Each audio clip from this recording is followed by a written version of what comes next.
yeah, I should win just because you had the Timberwolves in the 8th seed. Vasilevsky's been playing really well, and the Lightning have a great offense. Yeah, it was a tremendous shot, and I've come to expect it from LeBron. I would say I wish the best for the Red Sox, but as a Yankees fan, that's really hard for me to do. The biggest addition to me is Jalen Brunson. Aaron Rodgers is Aaron Rodgers, and that's all I have to say. He's still a top 5 quarterback in this league, and there's nothing really anyone can do about it. Why'd you have to name him? Like, seriously? Like, thanks, man. Who would have thought 5 years ago that the Clippers and Nets would be facing in the finals? How is Joe Burrow going to get the ball to them if his butt is already on the ground? Crazy. And for the fans at home, Hello, I'm Cy Mendenhall, and you're listening to Outsiders Opinions with Kevin and Austin. What's up, y'all? Welcome to our NHL Opinions of the Week. Little bit of the same script as we're talking about this, but more about the coaching. No offense to the Red Wings, they just don't have the best player or two of the best players in the NHL. But Austin, to give a little bit more clarification on the comparisons between this season's Detroit Red Wings and then last season's Edmonton Oilers. Yeah. Now, the coaching change did happen a lot earlier last year for the Oilers, and that's why they were still able to get 104 points. Jay Woodcroft started the year. He was 3-9-1. And then they switched to Chris Knobloch and went 46-18-5. That's similar for this season with the Red Wings. They had Derek Lalonde 13-17-4, and then Tom McClellan 17-6-2.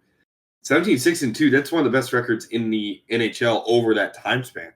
And because of their success, I do wonder. I don't know if you remember this, Kevin.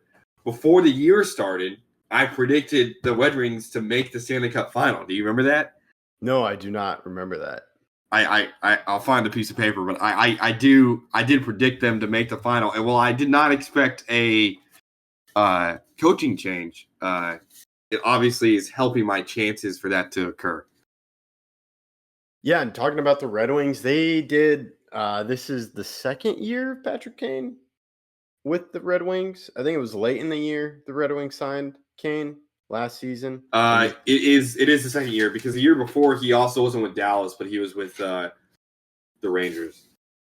Yes. So it was that's kind of a thing, and they were kind of getting that hype. And Lalonde, you mentioned, and then McClellan has. Someone was talking about McClellan really hasn't been able to change a lot of the X's and O's, but it's more kind of been like a new voice. And now you're starting to get to that. Maybe he's had time over the break to get into that X's and O's and make that change. But it does seem like a nice decision for the Red Wings as they're talking about it. And they're currently 4th of 8 in their finish, and they haven't made it to the playoffs since 2015, 2016.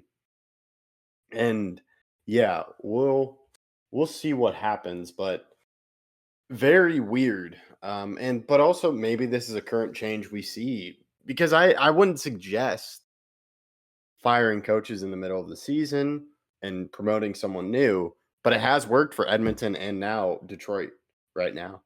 Yeah, and it worked before with the Blues with Craig Berube when they won the Cup. So it definitely has its spot where it has worked.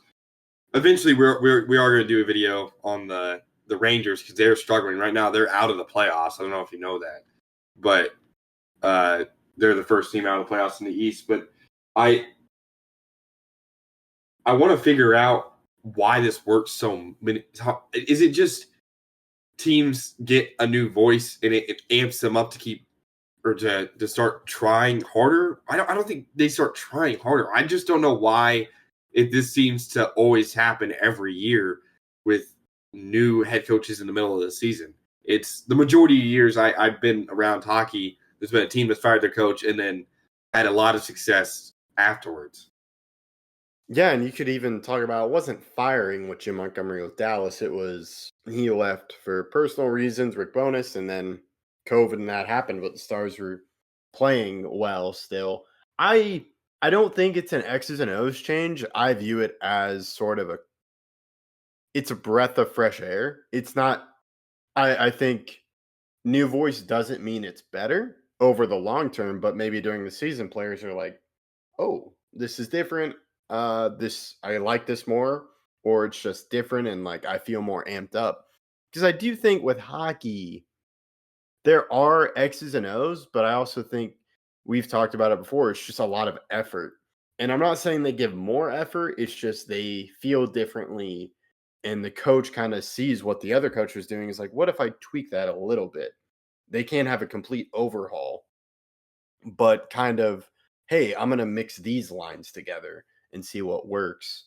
And they kind of have that leeway, and teams are more kind of invigorated by that new coach. But I think it's just a small thing, but you can see it change over time during the season, because over the off season it gets to the same voice, and to me that places more pressure on the coach to make sure he's has the right guys, can keep the same voice, keep them focused. Do you think also maybe like a rookie QB situation where the team doesn't know how to adjust?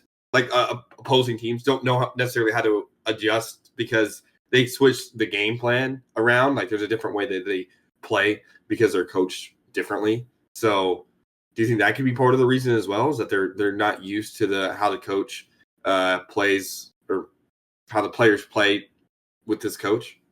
I think to start for sure the first few games, but I think right now with the Red Wings, they've kind of used to it. Like they know their team scouting the Red Wings. Okay, this is what Tom McClellan wants to do. But first time after the trade or after the firing, probably they were like, "Oh, we are not seeing this before," and it took them a little bit to adjust, because I do think the Red Wings had a bit of a winning streak once he was fired.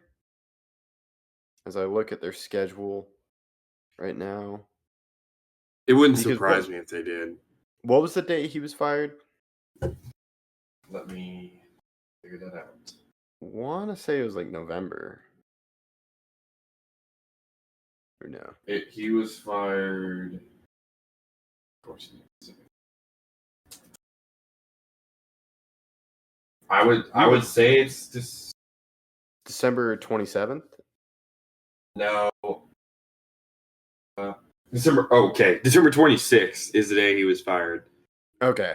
So they actually lost the first game, December 27th, to Toronto, but then they went on a 7-game win streak after that, including an overtime winner against Ottawa. So that kind of goes to show like they were just on the roll. They were kind of building that momentum, because I know we believe in momentum during the season. So kind of going like, oh, this is what we are missing. Here's what it works. And then they did lose one game and then went on a 3-game losing streak, but then another winning streak. So it does seem like McClellan knows how to get them going. And it seems once they get a win or two, they're able to get going. Yeah, I also feel like in hockey, especially, teams are good at snowballing. When they start winning games, they're able to win a lot in a row, and then continue that over the stretch of a season. I think what really happens, and this may not be exactly what happens, but a team gets a new head coach, and then the other teams don't know necessarily how to react. Let's say for the first 5-10 games, until they go on a very good run those first 5-10 games, and then the team is bought in to that coach in that system, and they start playing it better than they had under the coach that they were losing games with. Right, because the systems are probably different anyways. But they start playing in that system that maybe they've never even played before better than they played under the previous coach. And that just continues throughout the rest of the season.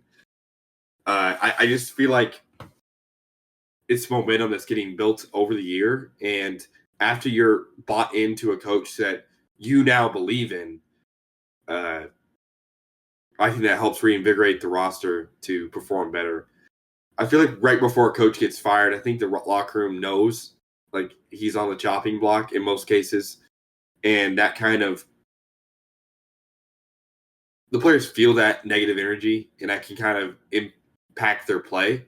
But whenever they start winning with a new head coach, they are reinvigorated with passion over the not just the team, but also playing for the coach that they now believe in.